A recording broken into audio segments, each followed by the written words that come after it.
have to be honest and say that I have not long finished Ruin. I finished it about an hour before I sat down to film this, and I'm not okay. I'm not over it. I am not okay. John Gwynne, what are you doing to me? Hi guys, and welcome back to my channel, or welcome to my channel if it is your first time here. My name is Jess. I upload videos once a week, usually bookish content with a little bit of lifestyle thrown in for good measure. And for today's video I'm going to be sharing with you my December reading wrap up, and I had a really good reading month in December, both in terms of the volume of things that I read, but also how much I enjoyed what I read as well. And I think in large it was due to the fact that I had 2 weeks off. I had a week off in the run up to Christmas, and then I had a week off after, and with everything being as it is, there's not much to do beyond staying at home and reading, and so that is what I did. And I'm very excited to talk with you about the books that I read in December, so without further ado, let's jump in. So the first book that I read in December was Ninth House by Leigh Bardugo, and if you are not new around here, you will no doubt know that Leigh Bardugo is an author by author for me. She is one of my favourites. I love and adore everything that she writes. There is something about her writing style that just really connects with me, and I just find that I greatly enjoy everything that she puts out, and it's for that reason that I picked this book up and definitely jumped in with both feet without really knowing what the book was about, and it turned out that it was a whole lot darker than I was expecting, and I got a couple of chapters in basically and panicked because I am a grade A coward. I don't like horror. I don't like things that are deliberately meant to scare you or that are particularly gruesome. It's just not my jam at all. I can't watch it, I can't read it, and this book turned out to be quite a bit darker than I was expecting, and it took me basically by surprise, and so I spent a good portion of the book utterly terrified at what was coming next, and that's totally on me because although it is dark and it is a little bit gruesome and a little bit graphic in places, it's a good story, and that isn't kind of the takeaway from it. It was just my reading experience. I was like, right, okay, maybe this isn't a book for me, and I would have been devastated had that been the case because the writing was on point, as I would expect from any Leigh Bardugo book. So the basic premise is that we are following our protagonist, who is a young girl called Alex, and Alex has been given a free pass to Yale because she has been invited to join a secret society, and the reason that she has been invited to join this secret society is because she has a skill, and that skill is that she is able to see and interact with ghosts, which are all around us all of the time. And this is about the secret societies of Yale. So there are 8 secret societies, and basically they engage in dark magic in order to gain power, money, influence, that kind of thing. And there is a 9th secret society, the one that Alex is invited to be a part of, and their role is basically to oversee the other societies and make sure that what they're doing doesn't have too much of a negative impact on the students and the town, aka to protect people. So when a young girl turns up murdered and Alex has to investigate, things kind of spiral from there.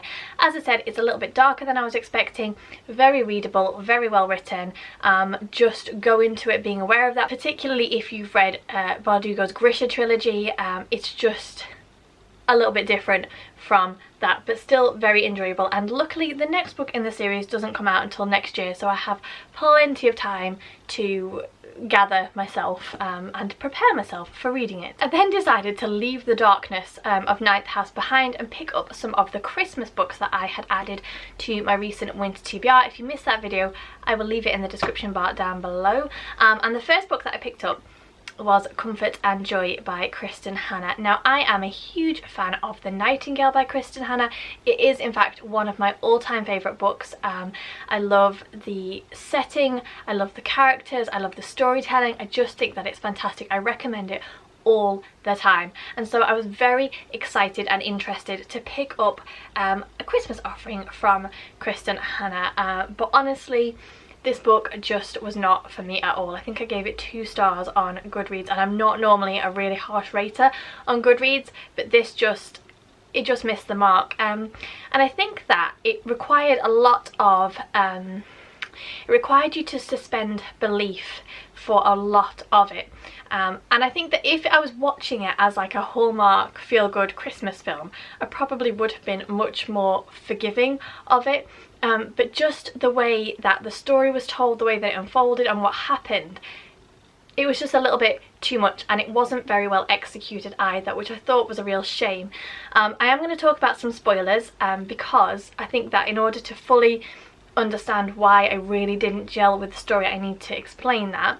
I will say before I jump into the spoilers that I've seen a number of people since I finished this on Goodreads who DNF'd the book before they got to part 2 because of something that happens in part 1 that is explained by the time you get to part 2. There's an explanation for this thing that for me as well was a huge sticking point. I kept saying to James as I was reading it, I can't, this wouldn't happen, like I don't understand, etc, etc. It is explained, so if you ever do pick this book up and you get there and you think, huh, just stick with it, and an explanation is coming. And before I get into the spoilers, again, I'll just give you a really brief overview. This is basically what it says on the back. We have newly divorced Joy, who decides to leave her ordinary life behind and go on a mini adventure, and she finds herself in a place called Rain Valley. She meets a dad and his son Bobby, and kind of goes on a Christmas adventure of her own, and that's kind of the brief synopsis as it is on the back, but actually it's not anything like that. And I'm going to jump into some spoilers now, so if you want to skip forward, I will leave a timestamp here for when you can rejoin the conversation. But basically right from the offset, there was just something wrong with the storyline for me. So we have Joy, who, as I said, is newly divorced, and the reason that she is newly divorced is because her husband was having an affair with her sister. And we meet Joy in work. She's a librarian, and she comes home and she finds her sister on her driveway, and her sister hands her a wedding invitation to her wedding to Joy's ex-husband, and then also reveals that she happens to be pregnant by him. And to me, that right from the offset was a bit like, whoa, okay, that's a bit huge. It's the catalyst for Joy fleeing. She decides to just leave basically, and she gets on a chartered plane. That plane crashes, so Joy gets off the plane, and then there is an explosion and Joy is thrown, and someone sees Joy, one of the other passengers sees Joy get off the plane before the explosion. Then Joy comes to, and she can see all the emergency lights in the distance, but for some reason they leave, and so rather than going towards them or attracting attention or any of the things that you think you would normally do, she just gets up and walks in the opposite direction. She keeps walking until she finds a road, wanders off until she finds a town, finds this derelict, apparently derelict B&B, goes in, walks into a room. There's a small boy sleeping. She wakes him up. He's like, oh yeah, we're a B&B, I'll check you in. She never says to him at any point, okay, where's your adult, or anything like that. And then the story kind of begins. So the thing that I think people were getting stuck on, and it's the thing that I got stuck on, is the fact that the emergency services just left and they weren't searching for Joy. And you just think that would just never ever happen. Like, it just would not happen. Whether they're looking for her in pieces or whether they're looking for her knocked unconscious or injured or whatever, they would stay and they would find her because they knew that she was on the plane. Now that is explained when you get to part 2, because what it actually transpires is that Joy did get on the plane did crash, but she was in a coma in her local hospital, so she never actually got to Rain Valley. She never met Daniel, the dad, and Bobby, and all the things that kind of happen apparently happen in her imagination. Or do they? Because that is the other twist, because Joy then goes to Rain Valley and she finds the actual Daniel and Bobby, and it transpires that Bobby has been able to see Joy because Bobby recently lost his mother and he'd been seeing his mother, and then he was able to see Joy, and Bobby sees a psychiatrist because of these visions, and the psychiatrist tells Daniel that he has to go along with them and basically pretend that he can see the people too. So he has been pretending that he can see Joy, and then there's just kind of this big romantic reunion, and it's like, but that's great and that's wonderful and that's heartwarming, but there's no relationship between Joy and Daniel because they haven't actually ever met, and because he's been pretending to be able to see Joy. So how can there be a romance when he's never actually seen them? never actually seen Joy. And so it was like, even though she then explained the first kind of gaping plot hole, there were then just several more that followed. And then of course at the end as well, she just forgives her sister. She forgives her sister. She says, oh, welcome to your wedding and what have you. And it was just too much, basically. There were too many.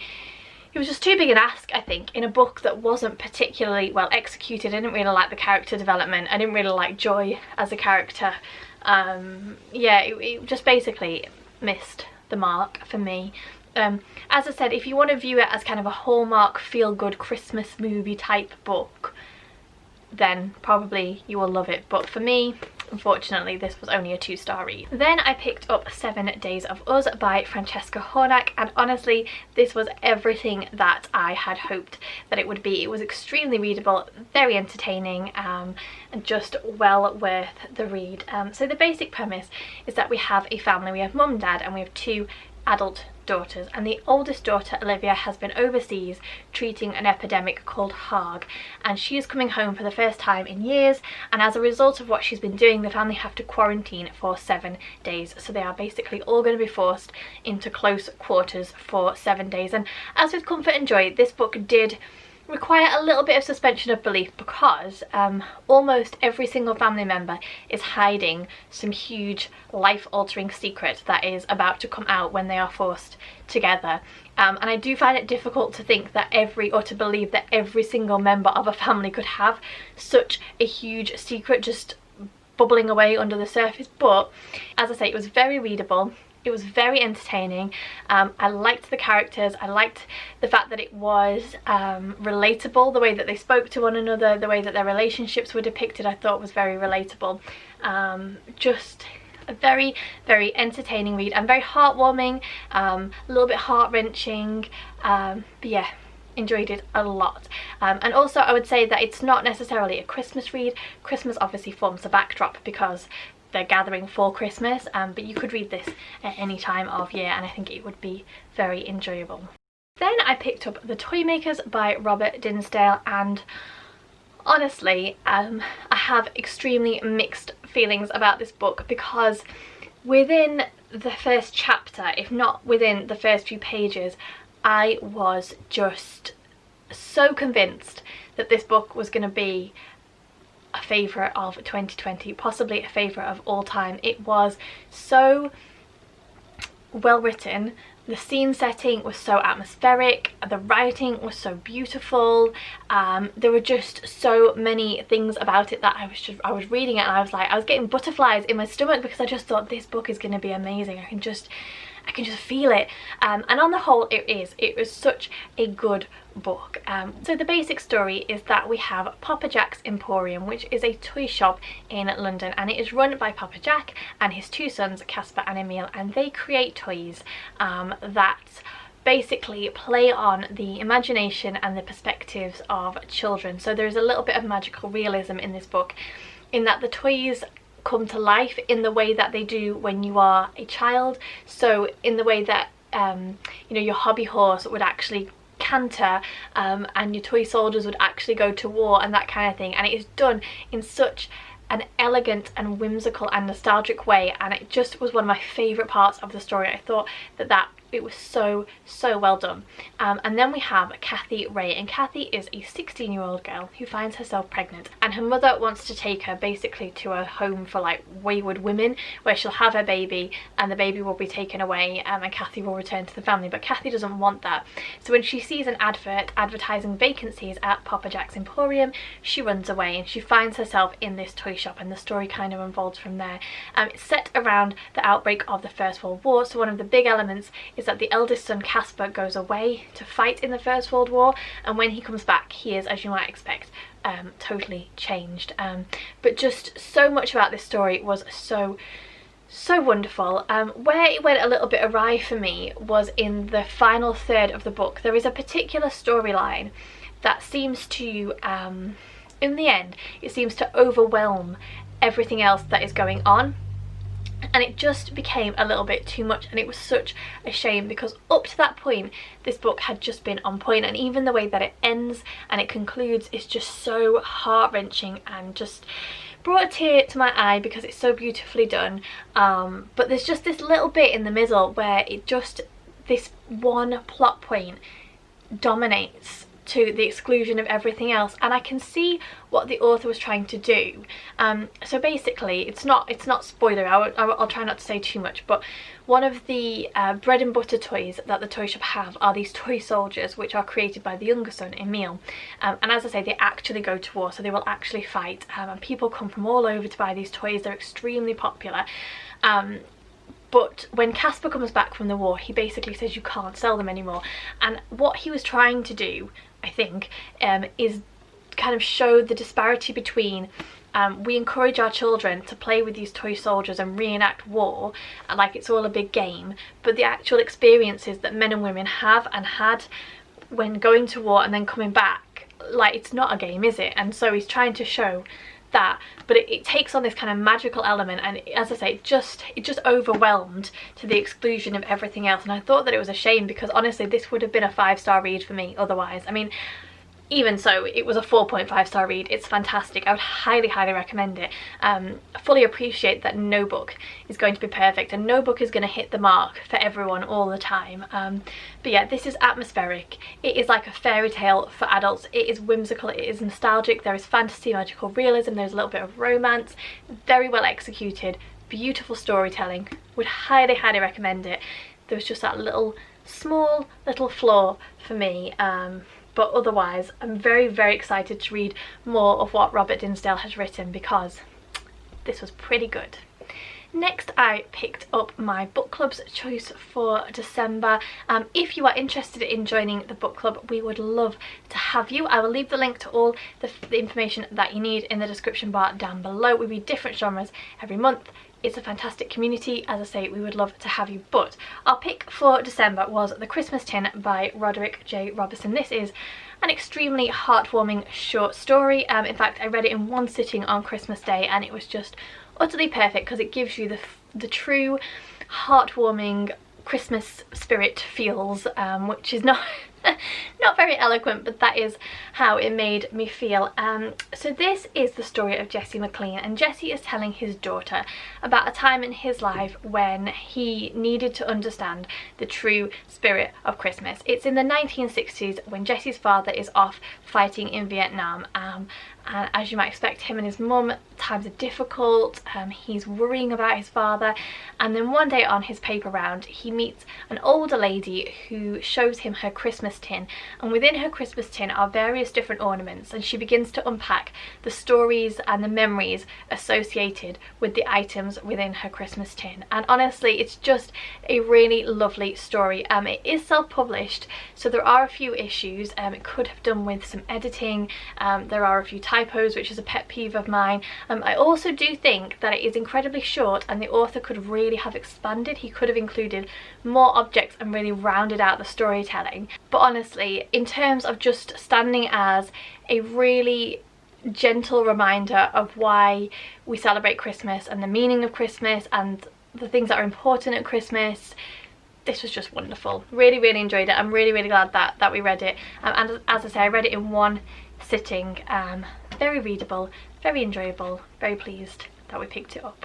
And then we come to Ruin, which was the last book that I read in December, and also subsequently the last book that I read in 2020. And honestly, I don't know if I'm going to be able to formulate the words to tell you about this book. So this is the third book in John Gwynn's The Faithful and the Fallen fantasy series, and as the name might suggest, it is basically an obliteration of everything that he had thus far set up, and I can't say much more than that because that would just be utterly spoilery. So I'll give you a brief synopsis of the first book. And I have basically read these books. I read one in October, one in November, and now I'm reading one now, so if you are not new to my channel, you will be familiar with the synopsis. But as I say, this is fantasy.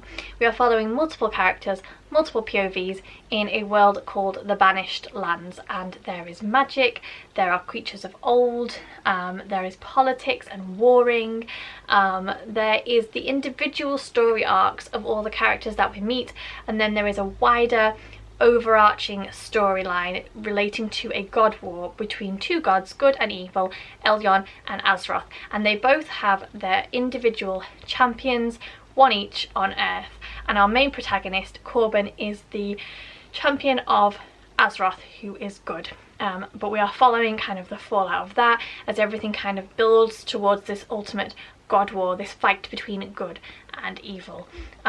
So much more happens than that. It is much more complex than that. It's incredibly heart-wrenching. John Gwynne is not afraid to be brutal with his storylines, brutal with his characters. My emotions absolutely went through the ringer the whole way through this book.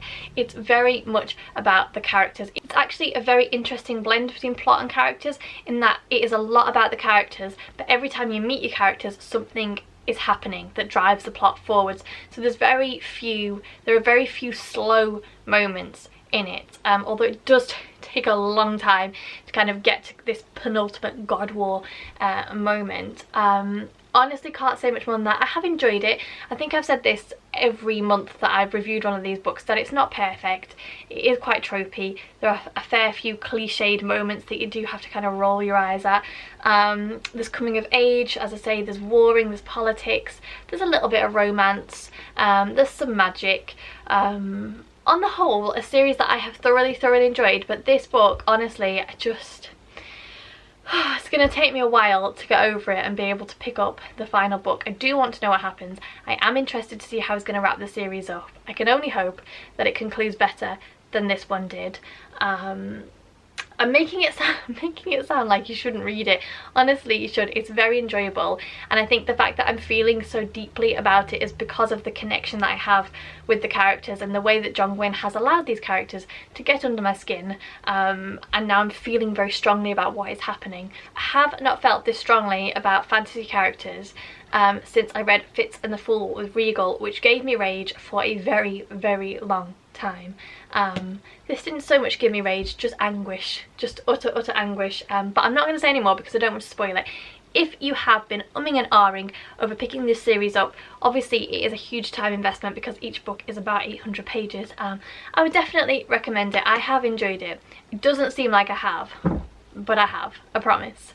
So there you go, they are all the books that I read in the month of December. As I said, on the whole it was a pretty good reading month for me, and I enjoyed most of what I read. I hope that you enjoyed this video. Do leave me a comment, let me know if you've read any of the books that I talked about, what you thought, and let me know if I have piqued your interest and you're going to pick any of them up. If you did enjoy this video, please give me the thumbs up, subscribe to the channel if you aren't already. As always, thank you for watching. I hope that you are all keeping well, and I will see you all soon.